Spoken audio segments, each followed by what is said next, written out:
one tin soldier rides away.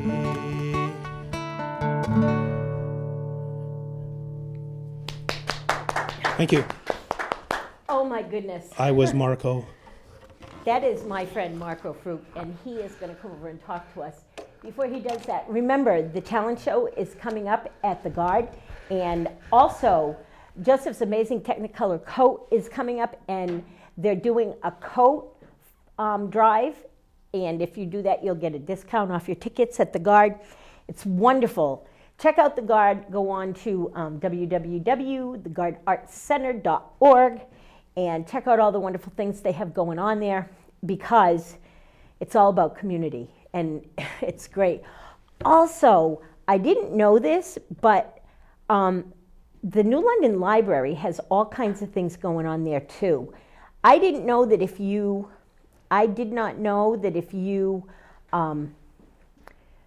went in there on Christmas Eve, your kid would get a toy. And I went there with my granddaughter, and she got given this great big huge stuffed animal. It was awesome. But they have all kinds of programs going on, from little tiny tots up to seniors painting and reading and organizing things, all kinds of stuff. Hey, Marco. We'll talk to him now. Hey, How are you, darling? Good. How you doing? It's so good to have you here. I just got a phone call from Atlantic Broadband. What's Atlantic Broadband? This. Okay. Telling me they were coming to my house right now. And I'm like, I'm at Atlantic Broadband right now. I can't be at my house. And it's the guy in the office out here that I'm talking to. On the phone with you, like, here. He's confused. Yeah. No, he just came to the door and he was like, and so yeah. Anyway. Okay, so MetroCast is now Atlantic Broadband. I'd never heard of that before. You didn't so know that's that? New to me, yes. Yeah, How long ago? 2 months. 2 months? Maybe, Cool. give or take a minute. Okay. It's been in the process for a while, but it's all good for them. Cool. They seem to be doing some good customer service. So let's see. Except when they call you from one office to another office by accident. They forgot. Yeah. They forgot. So let's talk about you. Your favorite subject? No, not so not much. really. I like talking about other things. I know you do. Deeper things than me. I'm not very deep. You do a lot of things, though. You're a substitute teacher. Yes, almost 5 days a week. Almost. Yeah, every week I fill up pretty quickly. That's nice, There is a shortage of real teachers, and there's a shortage of substitute teachers all over this country right now. I know. It's not easy. So that's awesome for you. Mm-hmm. I enjoy it. You get to like teach a different class every day, a different kind of class? Almost every day, yep. K-12, any subject. I lean toward English and social studies and history and stuff, but whatever they need me to do. And then you take your guitar with you? Sometimes, yep. And the kids just love that, don't they? Mm-hmm. Oh my goodness. Yep. Secretary at one of the schools told me that music, what was the quote she was trying to pull out? Soothes the savage beast. It does. And she wanted me to just stroll around to these kindergartners that were resting and walk troubadour style around and just play instrumental music for them so they could be calm. Sleep more calmly. Nice. Yes, it was a lot of fun. I'm pretty sure that you doing that wouldn't always be calming. I'm thinking that... Depends on what songs you use, and that was a moment I picked the very calm ones. I did not sing, not even a soothing song. So you also have some rather prestigious awards that you have come onto. You wrote a song about a food. A food called fry bread. A fried bread called fry bread. That you wrote because you were spending time with some Indian people that you had become... I was living with a 4-generation family in this one large hogan, which is a very round structure made out of cedar wood and mud.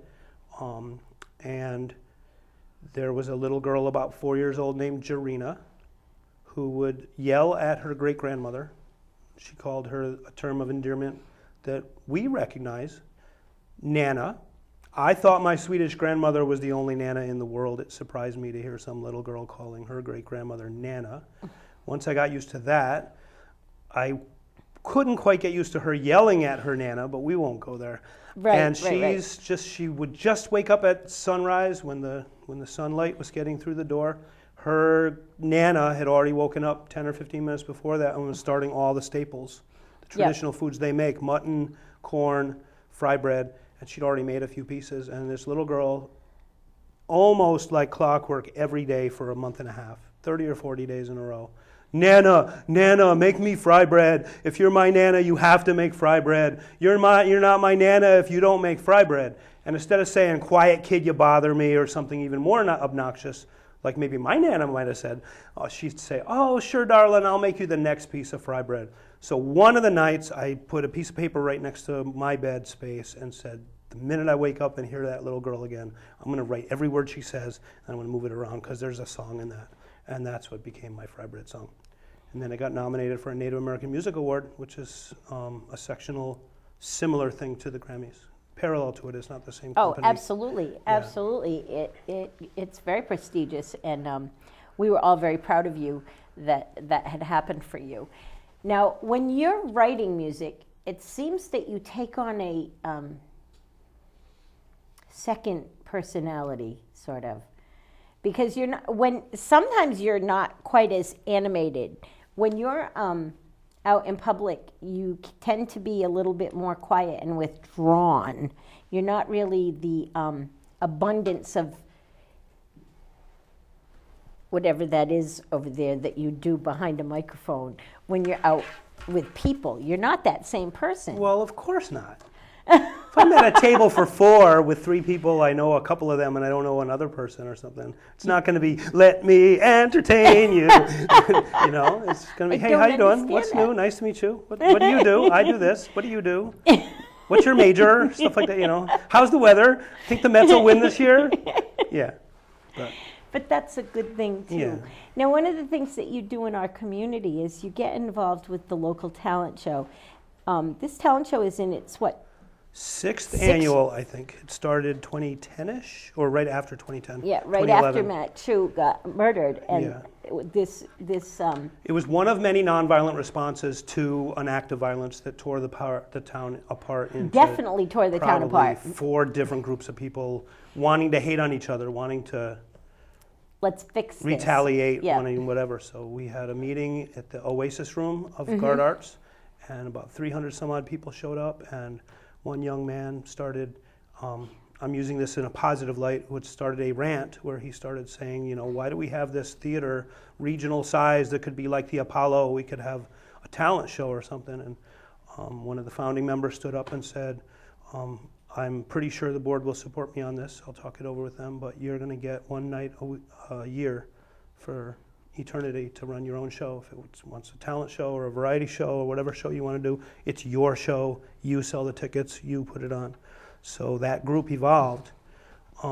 This year it's a little different, though, isn't it? It's theme oriented, I guess. And well, wasn't it open to more of an all ages thing this year? Older people could try out. But they're going to be paired with a very young person and mentor that person along the way. So if there's a singer that's 35 years old, he or she will work with a 9-year-old or a 15-year-old or a 13-year-old, and they'll do a duet or something, or a call and response, or they'll rap together or dance together. Now, when is the show this year? March 12th. Okay, so you can get tickets for this March 12th at the Guard Arts. They right on their webpage or right at their box office and at the top of State Street. My suggestion is, and I'm just going to tell you this now, get your tickets now, because this is probably one of the most sold out shows at the Guard ever. It sells out every year.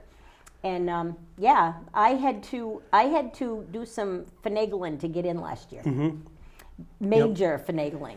And I usually get tickets handed to me. All that was left a couple days before last year's show was a couple one-seaters up in the balcony, and they were ones that had sold, and then someone brought the ticket back, said, you know, I can't make it, but my 2 friends can, so here's one ticket. Exactly. So so get your tickets now, because it's amazing what the kids do and what the people that put it together with the kids, the coaches, which young people all over New London County, working for 3 months with talent coaches. I'm instrumental talent coach. We have vocal coaches, dance coaches, spoken word coaches. Awesome. Is Brian J. doing something with He's you guys? doing video and production. He's not performing this year. Yeah. Oh, I'm so proud of him. I've watched that kid come from 13 years old up to where he is now, and now he owns his own The Hit Room studio, doing his thing. I'm so proud of him. Yeah. Well, I had mentioned Sue Menhart in the band when I was in high school, 17 years old. Her sister is Nancy Menhart Johnson, who's Brian's mom. Yep. There's a lot of very talent talented in that. family. Yep. Very, very talented family. Extremely. Almost as talented as Braden Sunshine's family. Well, yes, Braden Sunshine's family. That's really awesome. We do have some extraordinarily talented. Actually, Brian's dad is playing in Legends. He's doing. Luther Vandross, right? There, An impersonation of him. Yes. He looks like him, sounds like him, only needs a tiny bit of makeup to look even more like him. Yep. And he performs to give you that experience like you are hearing Mr. Luther Vandross. Yeah, it's awesome. And those velvety tones on that voice, holy cow. Yeah. That's what seduces so many women in this world. So Brian gets that honestly from mom and dad. Yep, absolutely.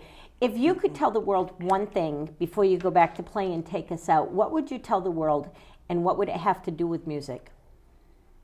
Be yourself.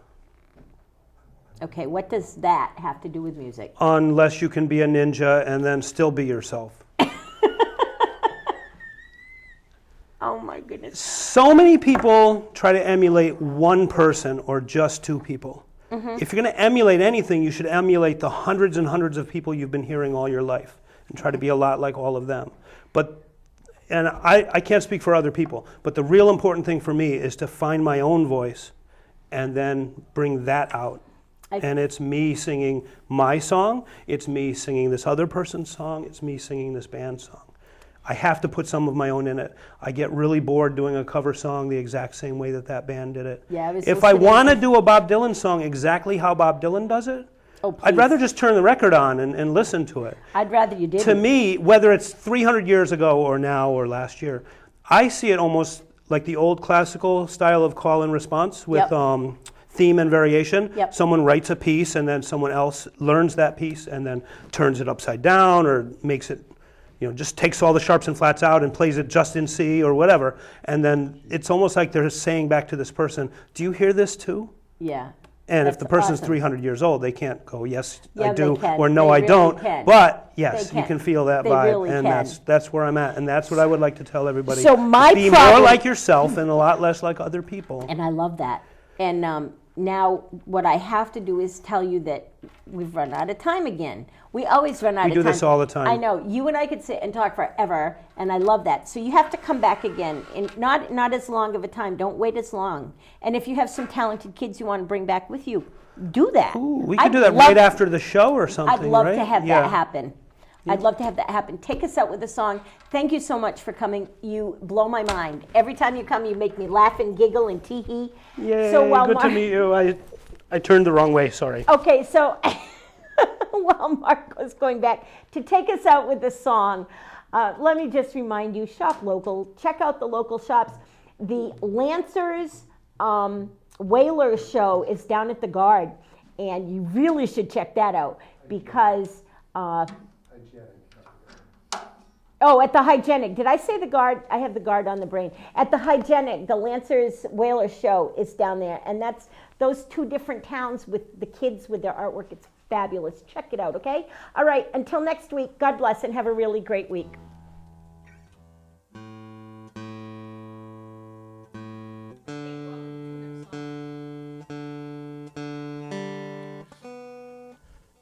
Well, you were having me describe my fry bread song, so I might as well sing it. That's the one that little girl sang to her great-grandmother. And it goes something like this. No, it goes more like this.